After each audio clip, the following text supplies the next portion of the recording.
Israel के प्रधानमंत्री Benjamin Netanyahu ने एक बार नहीं कई बार इस बात को दोहराया है और बिल्कुल साफ शब्दों में कहा है कि जब तक ईरान के supreme leader Ayatollah Ali Khamenei की मृत्यु नहीं हो जाती तब तक ईरान पटरी पर लौटने वाला नहीं है।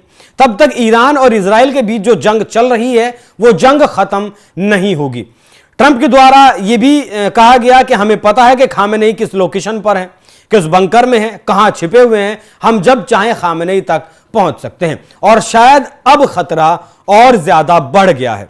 इस बढ़ते हुए खतरे को देखकर खामनेई ने शायद अपने उत्तराधिकारियों की एक लिस्ट जारी की है। हालांकि नाम कौन किस किस के नाम है वो सामने नहीं आया है, लेकिन यह कहा जा रहा है कि संभावित उत्तराधिकारियों की एक 3 नामों की सूची उन्होंने अपने अधिकारियों को उनके बाद जो लीडर्स हैं उन्हें सौंप दी है। 12 जून के हमले में लगभग दर्जन भर से ज्यादा टॉप लीडरशिप को तो खत्म कर चुके हैं। इजराइल के जो नेता हैं, इजराइल की जो सेना है वो खत्म कर चुके हैं। बाकी जो बचे हैं उन तक ये 3 नाम पहुंचाए गए हैं। लेकिन इन 3 नामों में एक विशेष बात है और विशेष बात यह है कि इन 3 नामों के लिस्ट में खामेनेई के जो बेटे हैं उनका नाम शामिल नहीं है।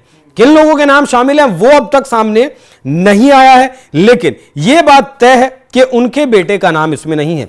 दरअसल यरूशलेम पोस्ट की एक रिपोर्ट यह बताती है कि द न्यूयॉर्क टाइम्स ने अपनी एक रिपोर्ट में ऐसा दावा किया कि ईरान के सर्वोच्च नेता आयतुल्लाह अली खामेनेई ने 3 वरिष्ठ मौलवियों के नाम अपने उत्तराधिकारी के रूप में आगे किए हैं।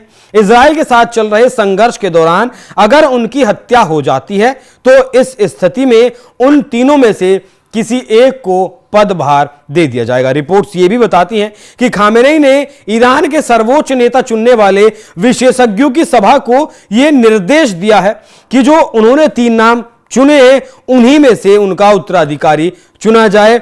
खामेनेई का यह कदम दिखाता है कि मामला कितना गंभीर है जिसे 86 वर्षीय नेता ने उजागर किया है। अब यहां हालांकि वो खुफिया ठिकाने पर हैं, बंकर में हैं और गुप्त सूत्रों की मदद से अपना संदेश जो है वो अपने देश तक पहुंचा रहे हैं। लेकिन यहां अगर इस बात पर गौर करें थोड़ा सा भी कि खामेनेई ने अपने बेटे का नाम इस लिस्ट में क्यों नहीं डाला है, तो उसके लिए थोड़ा पीछे चलना होगा। जिस तरीके से हमास की टॉप लीडरशिप को इजराइल ने खत्म किया, हिजबुल्लाह की टॉप लीडरशिप को इजराइल ने खत्म किया और अब ईरान की टॉप लीडरशिप को जिस तरीके से खत्म किया है वो दिखाता है कि इजराइल सबसे पहले टॉप लीडरशिप को खत्म करता है। और हमास के मामले में हमने ये देखा है कि उस लीडरशिप के पद को संभालने के लिए जो व्यक्ति आता है इजराइल उस पर हमला करता है, उसे मारता है और फिर उस पद पर जो भी उस पद पर बैठता है इजराइल उस पद पर बैठने वाले हर एक इंसान को खत्म कर देता है। तो क्या खामेनेई को यह डर है कि अगर इजराइल खामेनेई तक पहुंचने में, खामेनेई को मारने में कामयाब होता है और उसके बाद उनके बेटे को उनका उत्तराधिकारी चुन लिया जाता है तो कहीं फिर बेटे की भी मौत की स्क्रिप्ट इजराइल तो नहीं लिख देगा। इस डर की वजह से ऐसा कहा जा रहा है कि खामेनेई ने अपने बेटे का नाम इस लिस्ट में शामिल नहीं किया है। लेकिन जिस तरीके से 3 नामों की लिस्ट खामेनेई ने सौंपी है वो ये बताती है कि इस बात को भांप चुके हैं, खतरे को खामेनेई भी भांप चुके हैं कि इजराइल ने कहा है तो करके वो छोड़ेगा।